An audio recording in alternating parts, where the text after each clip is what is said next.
Hello అండి. ఎలా ఉన్నారు అందరూ? బాగున్నారా? వెల్కమ్ టు అవర్ ఛానల్ అమ్మ ఇంటి వంట. ముందుగా ఎవరన్నా కొత్త వాళ్ళు మన ఛానల్ చూస్తున్నట్లయితే సబ్స్క్రైబ్ చేసుకోండి. ఈరోజు ఎంతో సింపుల్గా అయిపోయేటటువంటి టమాటా రైస్ ఎలా చేసుకోవాలో చూద్దామండి.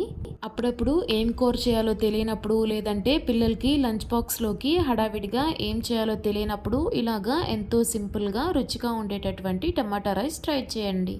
ఈ టమాటా రైస్ అనేది కేవలం ఒక 10 నిమిషాల్లోనే తయారైపోతుందండి. సో లేట్ చేయకుండా తయారీ విధానం చూసేద్దాం. ఈ టమాటా రైస్ చేయడానికి ముందుగా రైస్ని ఉడికించి తీసుకోవాలండి. నేను ఇక్కడ ఒక గ్లాస్ బాస్మతి రైస్ని 2-3 సార్లు శుభ్రంగా కడుక్కొని ఒక అరగంట పాటు నానబెట్టుకొని ఉడికించి తీసుకున్నానండి.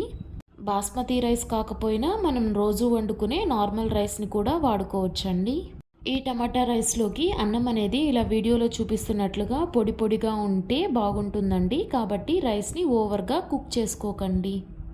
రైస్ ఉడికించుకోవడం పూర్తయిన తర్వాత ఇప్పుడు ఒక మిక్సీ జార్ తీసుకొని అందులోకి 4 టమాటాలని వేసుకొని ఇలా వీడియోలో చూపిస్తున్నట్లుగా ప్యూరీ లాగా చేసి తీసుకోండి.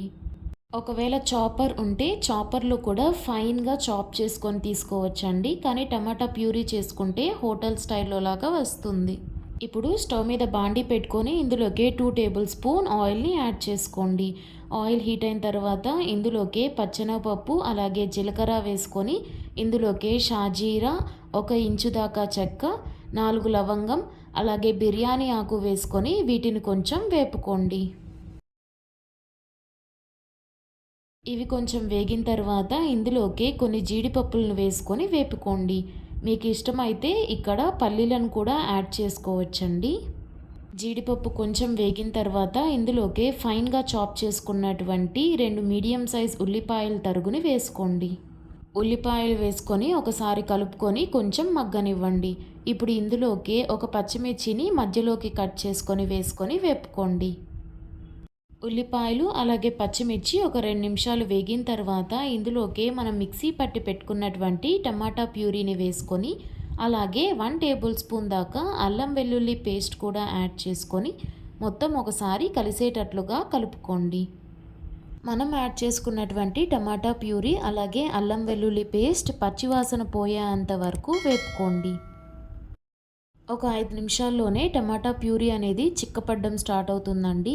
ఇప్పుడు ఇందులోకి 1 టేబుల్ స్పూన్ కారం, 1/2 table spoon garam masala, 1/2 spoon పసుపు వేసుకొని మొత్తం ఒకసారి కలిసేటట్లుగా కలుపుకోండి. ఇందులోకి 1/2 స్పూన్ సాల్ట్ని కూడా యాడ్ చేసుకొని కలుపుకోండి.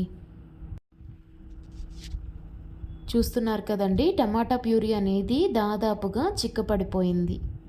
టమాటా ప్యూరీ అనేది చిక్కపడి ఆయిల్ రిలీజ్ అవుతూ ఉంటుందండి. ఇప్పుడు ఈ సమయంలోనే స్టవ్ని లో ఫ్లేమ్లో ఉంచుకొని మనం ఉడికించుకున్నటువంటి అన్నాన్ని యాడ్ చేసుకోండి.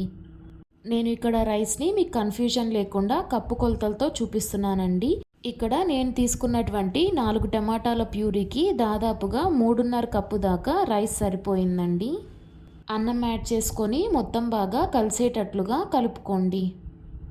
మొత్తం కలిసేటట్లుగా కలుపుకున్న తర్వాత ఇప్పుడే అవసరమైతే రుచి చూసుకొని రుచికి సరిపడా సాల్ట్ని యాడ్ చేసుకోండి.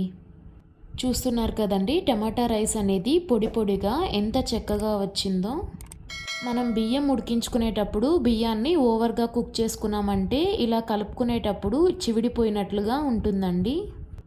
కాబట్టి ఒక 90% కుక్ చేసుకొని తీసుకున్నారంటే కరెక్ట్గా సరిపోతుంది. చివరగా స్టవ్ ఆఫ్ చేసుకునే ముందు కొంచెం కొత్తిమీర తరుగు వేసుకొని ఒకసారి కలుపుకొని స్టవ్ ఆఫ్ చేసుకోండి. మీకు గనక అన్నం కొంచెం తేమగా అనిపిస్తే మూత పెట్టి ఒక 2 నిమిషాలు సిమ్లో ఉంచి మగ్గనివ్వండి, సరిపోతుంది. అంతే అండి, చూస్తున్నారు కదా, ఎంతో సింపుల్గా రుచిగా ఉండేటటువంటి టమాటా రైస్ తయారైపోయింది. చూస్తున్నారు కదండి, టమాటా రైస్ అనేది ఎంతో సింపుల్గా తయారైపోయింది. కేవలం 10 నిమిషాల ప్రాసెసేనండి, కానీ ఎంతో రుచిగా వస్తుంది. కాబట్టి మీరు కూడా తప్పకుండా ట్రై చేసి ఎలా వచ్చిందో మీ కమెంట్స్ని నాతో షేర్ చేసుకోండి. ఈ వీడియో నచ్చితే లైక్ చేయండి, అలాగే మన ఛానల్ని సబ్స్క్రైబ్ చేసుకోండి.